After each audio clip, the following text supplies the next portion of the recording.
दोस्तों, परिसीमन यानी डिलिमिटेशन का मुद्दा काफी तूल पकड़ता जा रहा है। 5 स्टेट के सीएम और डिप्टी सीएम की मीटिंग हुई, जिसमें सभी नेताओं ने कहा कि अगर डिलिमिटेशन होता है तो न हमें फंड मिलेगा, न हमारी बात कोई सुनेगा।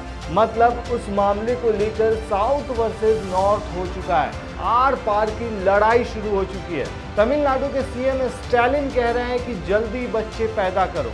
आखिर क्यों साउथ में बच्चे पैदा करने पर जोर दिया जा रहा है? आखिर क्यों डरे हैं दक्षिण के राज्य? और आज मीटिंग में किसने क्या कहा और क्या है मायने इसके, चलिए बताते हैं आपको।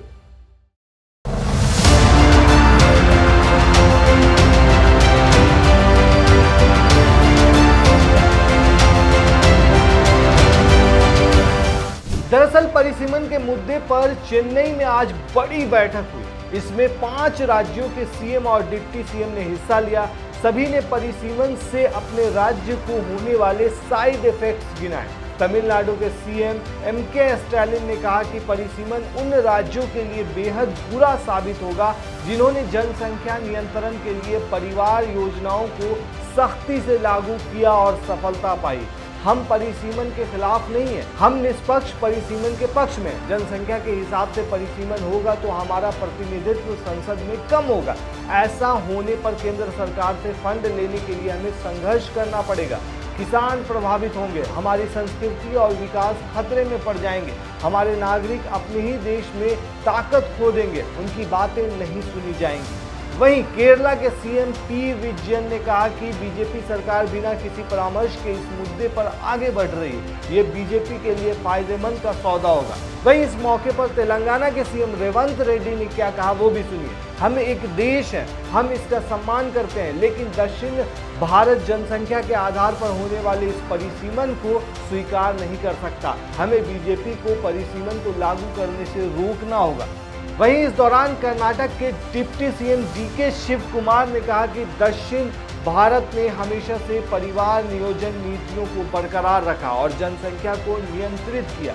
यही कारण है कि ये एक प्रगतिशील क्षेत्र बना। हमने हमेशा राष्ट्रीय हित में काम किया है। परिसीमन के जरिए हमारे राज्यों की सीटें कम करके सजा देने की कोशिश है, हम ऐसा नहीं होने देंगे। वहीं इस दौरान पंजाब के भी सीएम मौजूद रहे। उन्होंने कहा कि यानी भगवंत मान ने कहा कि बीजेपी जहां जहां जीतती रही है वहां सीटें बढ़ाना चाहती है और जहां उसे हार का सामना करना पड़ता है वहां वो सीटें कम करना चाहती है।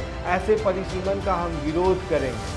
अब सवाल ये उठता है दोस्तों, आखिर परिसीमन का मुद्दा क्या है? दरअसल पिछले 5 दशकों से देश में परिसीमन नहीं हुआ। साल 2026 के बाद ये होना तय माना जा रहा है। परिसीमन में जनसंख्या के हिसाब से लोकसभा की सीटों का वितरण होगा, यानी जिस राज्य में ज्यादा जनसंख्या है वहां ज्यादा सीटें होंगी और जहां कम जनसंख्या है उस राज्य को कम सीटें मिलेंगी। साल 2011 की ही जनसंख्या के आंकड़ों को देखें तो उत्तर भारतीय राज्यों में जनसंख्या में भारी इजाफा हुआ, वहीं दक्षिण भारतीय राज्यों में जनसंख्या नियंत्रण में रही। ऐसे में साफ है कि उत्तर भारत के राज्य जैसे यूपी, बिहार, राजस्थान, एमपी में लोकसभा की सीटों में बड़ा इजाफा होगा। वहीं दक्षिण भारतीय राज्य जैसे तमिलनाडु, केरल, कर्नाटक, तेलंगाना का प्रतिनिधित्व संसद में कम हो सकता है। यही कारण है कि दक्षिण भारतीय राज्य इस मुद्दे पर केंद्र के आमने सामने आ चुके हैं। इसको मोटे तौर पर ऐसे समझिए कि लोकसभा की सीटें 2026 में बढ़ सकती हैं और सीटें बढ़कर 543 से 1210 हो सकती हैं। इसमें प्रॉब्लम यह है कि साउथ में सीटें घट सकती हैं। उन्हें डर है कि लोकसभा में हिंदी भाषी राज्यों के मुकाबले उनकी सीटें घट जाएंगी। सिंपल तरीके से ऐसे समझिए, आप जिस जगह रहते हैं वहां आपके विधायक या सांसद होते हैं। एक सांसद या विधायक एक तय क्षेत्र की आबादी को रिप्रेजेंट करता है, लेकिन देश की जनसंख्या लगातार बढ़ रही है। ऐसे में सांसद या विधायक के क्षेत्र की आबादी भी समय के साथ बढ़ती ही जा रही है। इसलिए जनसंख्या के आधार पर लोकसभा और विधानसभा क्षेत्रों की सीमाएं दोबारा निर्धारित की जाती हैं। इसी सीमा निर्धारण की प्रक्रिया को परिसीमन कहते हैं दोस्तों। आखिरी बार 1976 में 1971 की जनगणना के आधार को मानकर परिसीमन किया गया था। उस वक्त देश की आबादी 54 करोड़ थी और हर 10 लाख आबादी पर एक लोकसभा सीट का फार्मूला अपनाया गया था। इस तरह कुल 543 सीटें तय की गई थी।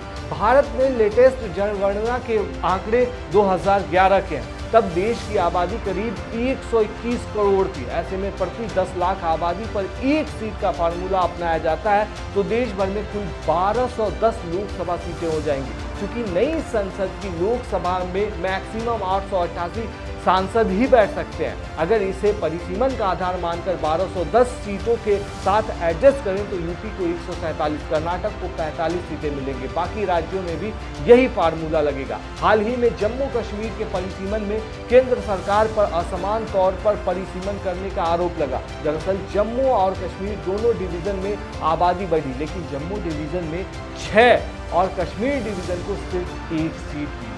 पॉइंट ये समझिए कि 2011 की जनगणना के मुताबिक दक्षिण के 5 राज्यों की आबादी 25 करोड़ है, जबकि हिंदी पट्टी यानी हिंदी बोलने वाले राज्यों की आबादी 57 करोड़ से ज्यादा है। यानी दक्षिण के मुकाबले हिंदी पट्टी की आबादी दुगुनी है। अब सवाल यह है कि अगर परिसीमन हो जाए तो आम चुनाव 2024 के आधार पर लोकसभा में बीजेपी की क्या स्थिति है? दक्षिण भारत की पार्टियां और विपक्ष परिसीमन के सपोर्ट में नहीं है। उनका मानना है कि परिसीमन हुआ तो बीजेपी को फायदा होगा। 27 फरवरी को कर्नाटक के मुख्यमंत्री सिद्धारमैया ने कहा कि बीजेपी दक्षिण राज्यों को चुप कराने के लिए परिसीमन को हथियार की तरह इस्तेमाल कर रही है। बीजेपी को परिसीमन से कैसे फायदा होगा ये भी समझना जरूरी है दोस्तों। कहा जा रहा है कि परिसीमन के बाद लोकसभा में 888 सीटें होंगी, यानी बहुमत का आंकड़ा 445 होगा। 2024 में बीजेपी को कुल 240 सीटें मिली थी। इसमें 118 सीटें हिंदी पट्टी के राज्यों यानी कि काऊ बेल्ट से थी, यानी 49% सीटें। मान लीजिए कि परिसीमन के बाद बीजेपी 2024 का ही प्रदर्शन दोहराती है तो उसे हिंदी बेल्ट में ही 219 सीटें मिलेंगे, यानी बहुमत के लिए जरूरी सीटों में से करीब 50% सीटें बीजेपी इन 8 राज्यों से ही ले लेगी।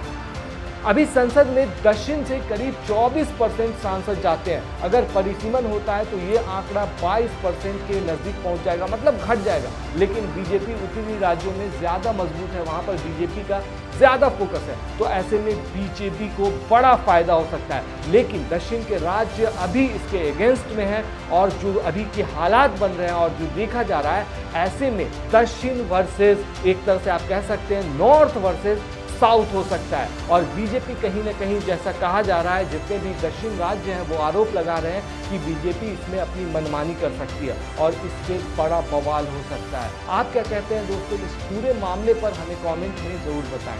शुक्रिया।